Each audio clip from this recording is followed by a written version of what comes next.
fertiliser. New Zealand's fertiliser use has grown 6 times in a little over a decade. So we're using far more fertiliser than we ever had before, and its price has doubled in just a very short time. Then of course when you produce the food you've got to transport it places, and there's the truck on the bottom right corner, and we're tending to grow food further and further from where it's eaten, and that means more and more transport cost and more transport fuel. Then, like I'm told, the one on the bottom left is spraying pesticides. Most pesticides are actually made from oil. They're going up in price as well, and then of course the fuel to spread them goes up in price. The one above that is the factory, where the food is manufactured into various things, whether it's grain that's being milled or baked or whatever. There's an energy cost there. And right up on the top left is the most energy intensive food production in the entire world. Anybody know what that is? Deep sea fishing a long way from shore. There's more oil per calorie of food in the fishing industry than in anything else, and that even includes feedlot grain-fed beef. So we've had times in New Zealand when the fishing fleet in Nelson hasn't left port because the price of diesel was so high it was not worth their while going fishing. It may be, of course, that peak oil is the one thing that protects our ocean fisheries from complete destruction, because it's too expensive to go and catch them. The question is, will so much damage have been done first that we don't make it? But think about that. You've got all those boats out there wanting to catch fish and no longer able to afford to go halfway around the world to do it. They're going to want to do something. That's going to increase the pressure on our inshore fisheries, where they can afford to go, which is already where the big conflicts are. So we can expect to see much more intensive resource conflicts over inshore fisheries as the price of oil bites. And are we ready for that? Do we have enough marine reserves to make sure some little bits of ecosystem are kept in their original state before it becomes open slather? Probably not. Now, in terms of what's happening, food shortages are a worldwide phenomenon. They measure things like the total amount of grain in storage, which is a kind of buffer for much of the world between starvation and eating. And that's grains like wheat and rice and sorghum and so forth. The world's grain stores are at the lowest level they've been for many, many years. It amounts to weeks' worth rather than months' worth of grain in storage.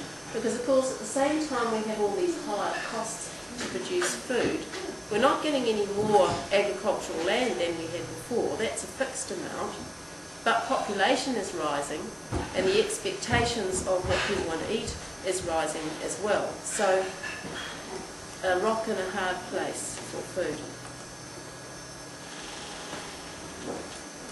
People have often thought that when you can't produce any more food off the land, we'll turn to the ocean, because the ocean has this limitless supply of fish, and we just have to go out and catch more. And our fishing technologies have become more and more efficient, which means it takes less time and fewer boats to catch the same amount of fish. But the fish resource is not limitless. We're told by the fisheries scientists that most fish stocks in the world are in decline already. They've passed their maximum and they're being depleted. New Zealand has tried to manage them with the quota management system, but it has had mixed success. Some of our fisheries are probably close to sustainable, some of them are most certainly not. And of course food production is water.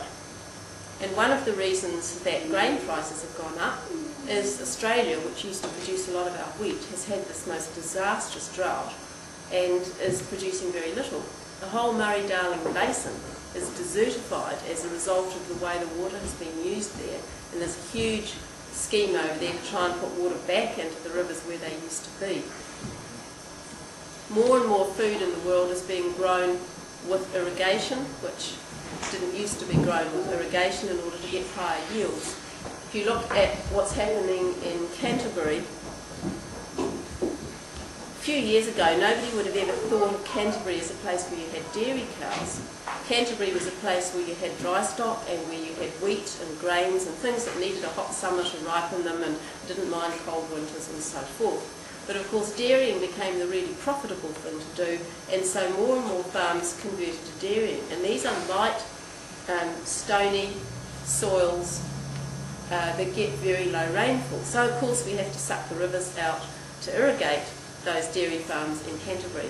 Most rivers and aquifers in Canterbury now are, well, some of them are actually overused. They're way below the sustainable level. Aquifers are dropping every year, and rivers are becoming very polluted, partly because of the runoff from the land, but partly also because there's less water in them to dilute the pollution that's going in. Amory Lovins, who a name some of you might recognise, who was a world sort of guru on energy and oil, said to me back around 1990, the great world resource crisis is not oil, it's water. He said the future resource wars in the world will be fought over water rather than oil, and he switched his attention to water, having worked on energy for many years. We're starting to see it come true. We know that we've had this last summer, anybody who works on the land knows that we have had the worst drought most of us experienced in our lifetimes. I know on our place, the spring that has always fed the stock water troughs dried up completely, first time in living memory, and we were carting water to the stock troughs for our cattle.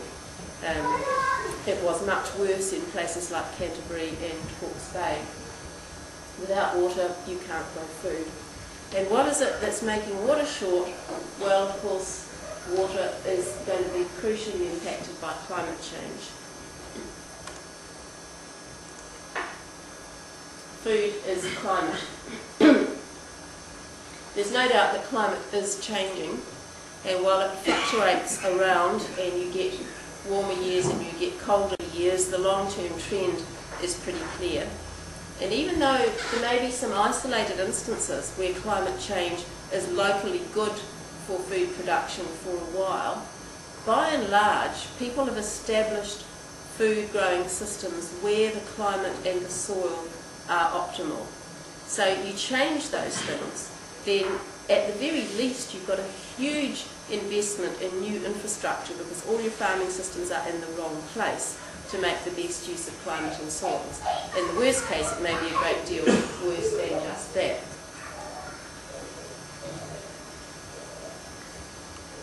On the top right, the glaciers are in retreat all over the world.